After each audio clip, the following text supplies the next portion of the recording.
천년간의 회계 역사를 차근차근 배우는 역건회계, 역사에서 건진 회계 시작하겠습니다. 남영호입니다. 역사에서 건진 회계 제3편 산업혁명과 철도 산업. 그 중에서도 제2화 영국의 자랑 동인도 회사입니다. 동인도 회사 영국의 자랑이라고 제가 써놨는데요. 한번 진짜 자랑인지 볼까요?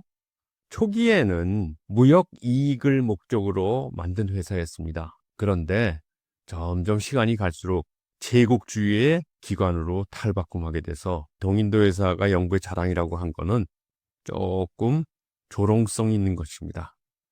동인도 회사의 흑역사, 1600년대에 생겨서요. 270년간을 존재하다가 없어졌는데요. 흑역사라는 말 그대로 나쁜 짓을 많이 했습니다. 특히 인도 실질적인 지배를 했고요. 전통적인 농업을 붕괴시키고 면화, 아편 등의 생업작물 재배를 강요했고요. 더구나 중국의 아편전쟁이라는 큰 전쟁을 일으켜서 중국을 혼란에 빠뜨리는 일을 저질렀습니다. 그래서 동인도에서는 영국의 자랑이라고만 볼 수는 없습니다. 그렇지만 상업적으로 볼 때 굉장한 성공을 했습니다. 이 그림은요. 사시타루라는 사람이 쓴 책에서 따온 건데요. East India Company had 260 soldiers. 26만 명의 사병을 거느리고 있는 기관이었습니다. 언제요? 19세기 정도예요. 동인도에서는 1600년도에 탄생했습니다. 그것도 12월 31일 날 탄생했고 1601년부터 활동을 했습니다. 엘리자베스 1세로부터 위임을 받은 이런 회사를 뭐라고 부르느냐? 치커 회사라고 부릅니다. 이 치커가 무슨 뜻이냐면요. 왕이 허가함이라는 우리말입니다. 저도 요번에 알았는데요. 보통 특허 회사라고 많이 합니다. 영어로는 Chartered Company예요. 그래서 정식 이름은 뭐냐? 동인도 모든 지역으로 무역을 하는 런던 상인들의 회사, Merchant of London Trading into East Indies. 우리는요, 앞으로 이 회사를 EIC로 부르겠습니다. 네덜란드 동인도에서는 뭐라고 불렀어요? VOC라고 불렀죠. 이것처럼 EIC 하면 이스트 인디아 컴퍼니입니다. 이스트 인디아는 아주 초라하게 탄생했습니다. 초라하다는 의미가 뭐냐? VOC에 비해서 초라하다는 겁니다. 주주가 219명인데요. VOC는 몇 명이냐요? 1143명입니다. 그리고 모금액이 아주 초라합니다. 82만, 여긴 645만. EIC는 목적 자체가 수출이었어요. 양모 수출. VOC는 수입이 목적이었습니다. EIC는 개별 출항 정산이라는 제도를 채택했고요. 그다음에 VOC는 21년 후에 정산하겠다 이렇게 했습니다. 무슨 얘기냐 한번 자세히 보겠습니다. 개별 출항이라는 게 뜻이 뭐냐면요. 매 항해마다 정산을 한다는 겁니다. 1613년까지 12번을 청산을 했습니다. 청산하고 설립하고 청산하고 설립하고 하는 거죠. 1차 항해 때 16개월이 걸렸는데요. 2월달에 출항해서 인도네시아의 스마트라에 도착해갖고 1603년 9월에 귀향할 때 후추를요 103만 파운드를 싣고 왔을 때입니다. 그런데 영국의 후추 소비가 그 당시에 25만 파운드에서 대부분 다 유럽으로 재수출했답니다. 네덜란드가 VOC를 세우니까 자세히 봤어요. 그러니까 여기는 21년 청산하고 10년 차에 중간 전산한다 그랬거든요. 우리도 바꿔야 되겠다 해갖고 바꾼 체제가 뭐냐? 합본회사 체제로 바꿉니다. 서너 번의 항해를 묶어서 운영한다 이런 의미로 합본회사입니다. 여기서 보시다시피 세 번의 합본회사가 설립됩니다. 이렇게요. 이렇게 중첩이 되죠. 언제까지? 1641년까지. 왜 이렇게 합본회사를 만드냐? 왜 VOC처럼 못 갔느냐? 이유는 간단해요. 네덜란드는 그때 선진국이었죠. 그래서 자본시장이 발달되어 있는데 영국은 그렇지가 못했습니다. 그러다 보니까 자본을 이제 10년 단위, 20년 단위로 모집하는 거죠. 그래서 임시적인 성격의 무역회사였다. 그렇지만 이 IC는 지속적으로 회사 제도를 개선합니다. 여기 보시다시피요. 1612년에 개별기업제, 그리고 1642년에 합본회사제, 거의 60년간 배당금 지급하는 합자회사가 되다가요. 1709년 이해에 동인도에 무역을 하는 회사랑 합칩니다. 합격을 합니다. 이래서 합동 동인도 회사가 나타나고 그 후에 150년간을 유지합니다. 대단하죠? 250년간을 유지한 회사입니다. 그런에도 불구하고 자본 비용이 굉장히 높았어요. 왜 그러냐? 아까 말씀드린 대로 자본시장이 미발달돼 있고 거기다가 아시아 무역 자체가 굉장히 위험했습니다. 모험기업이었어요. 예를 들어서 1612년 10번째 항해인데요. 이때 주당 248파운드의 배당을 지급했습니다. 이게 어느 정도냐? 그때 한 주에 100파운드짜리였으니까 248%의 배당률이었습니다. 어마어마하게 높죠? 할 수 없었습니다.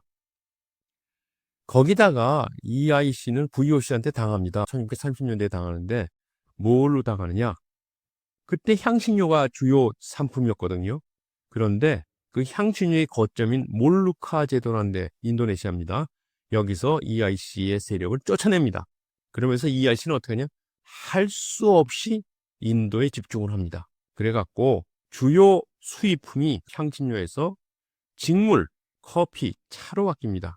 어느 정도로 많이 바뀌느냐? 1700년대 가면요. 직물이 55%나 차지합니다. EIC의 아시아 무역 루트는 이렇게 생겼는데요. 복잡하죠? 여기서부터 떠나갖고 막 왔다 갔다 해서 이렇게 가죠. 근데 좀 쉬운 걸로 다시 보면요. 아프리카를 쭉 돌아갔고 인도에는 bombe이, 마드라스, 캘커타 이런 데를 거치고 캔톤이 어디냐면요. 지금 중국의 광저우입니다. 홍콩입니다. 예, 여기 인도네시아가 여기인데요. 여기를 갖다 그냥 못 가는 거죠. 무역이 어떻게 되냐면요. 출항을 합니다. 근데 뭘 들고 가느냐? 은화. 정확히는 은괴입니다. 은괴를 들고 가서 인도의 면화를 구매하고 인도의 면화를 갖고 다시 향신료로 교환합니다. 그 향신료를 갖고 이제 돌아오는 거죠. 거기서 향신료를 런던에서 경매합니다. 유럽 전역으로 파는 거죠. 그런 다음에 다시 은화를 획득하고 다시 또 출항을 하는 겁니다. 이게 이제 17세기 아시아 무역 패턴이었습니다. 1657년에 영국이 슬슬 일어납니다. 그러면서 새로운 치커장, 새로운 왕이 새로운 종이쪽을 줍니다. 그 종이쪽에 어떻게 되느냐? 유한책임과 배당이라는 제도를 못 박습니다. 이제 더 이상 정산 같은 거 안 한다. 우리가 이윤이 생기면 배당을 준다. 출자자는 총회에 출석해라. 출자액에 따라서 의결해라. 이렇게 바뀝니다. 그리고 이제 굉장히 중요한 사건이란 향신료 시대의 종말이 옵니다. 왜 종말이 오느냐? 간단해요. 너무 많이 향신료를 가져왔어요. 특히 후추를요. 얼마나 많이 가져왔냐면요. 450만 킬로그램을 가져와. 조미료를 이렇게 많이 가져왔으니 누가 다 사요. 그러니까 가격이 어떻게 되느냐? 1660년에는 18펜스였는데 10년, 15년이 지나면서 반으로 떨어집니다. 7.2펜스가 되고 더구나 남미에서 들어온 생강 이게 2펜스였답니다. 그래서 서민들은 후추 대신 생강을 사용했답니다. 그러다 보니까 어떻게 돼요? 이제 VOC는 설탕이 없어지죠. 그래서 VOC를 밀고 있는 네덜란드 패권은 100년 유지됐습니다. 1680년대 후추가 인기가 하락하고요. 직물, 차, 도자기로 인기 품목이 바뀝니다. 그러면서 EIC가 인도 면직물을 장악하고요. 동시에 영국으로 온 유대인들이 금융을 재활시킵니다. 이 유대인들은 윌리엄 3세 따라서 온 사람들입니다. 어디 유대인이냐? 기본적으로 포르투갈 유대인입니다. 포르투갈 유대인이 런던에 정착하고 그리고 나서 금융 시스템을 모방합니다. 이런 것들인데요. 은행을 설립합니다. 암스테르담 은행이 있어 우리도 영국은행 설립하자. 그리고 태환 지폐 뒤에 길게 설명합니다. 이제 화폐를 발행합니다. 그리고 국채를 발행하게 되죠. 그러다 보니까 점점 국가 재정이 건실화되고 이자율 하락, 전쟁 자금 조달이 용이해지죠. 18세기의 수출품 수입품을 보면요. 기본적으로 유럽의 귀금속, 아시아의 공산품 이런 패턴이었습니다. 그 당시는요. 아시아가 잘 살았어요. 공산품, 유럽은 귀금속. 구체적으로 어떤 물건들이냐? 유럽에서는 금, 은, 산호, 동, 철, 원재료죠. 상하, 아연, 수은, 주석. 거꾸로 아시아에서는 뭐가 와요? 도자기, 차, 직물, 커피, 설탕, 인디고, 향신료. 정제되고 가공된 거죠. 네, 이런 식으로 18세기가 되면서 물건이 다양화됩니다. 그러면서 EIC의 수입품 중에 특히 차, 커피, 설탕은요. 영국인 생활에 쭉 스며듭니다. 여기 차가요. 18세기 후반 산업혁명이 시작할 때 보면은 차가 중국 무역에서 80%를 차지한답니다. 그러다 보니까 영국 가정에는 afternoon tea time이라는 게 아주 일상화됩니다. 오후 3시, 4시쯤 돼갖고요. 차를 한 잔 마시는 게. 그리고 런던 시내에 무수한 커피하우스가 등장합니다. 차 한 입도 안 나고 커피 한 톨도 안 나는 나라에서 이렇게 애프터눈 티타임을 즐기고 있습니다. 영국의 차 중독이 어느 정도 심했느냐? 그래프로 보시면요. 1720년에 90톤 정도를 수입했는데 150년도 지나서 16,200톤, 킬로그램이 아니에요. 톤, 16,200톤을 수입합니다.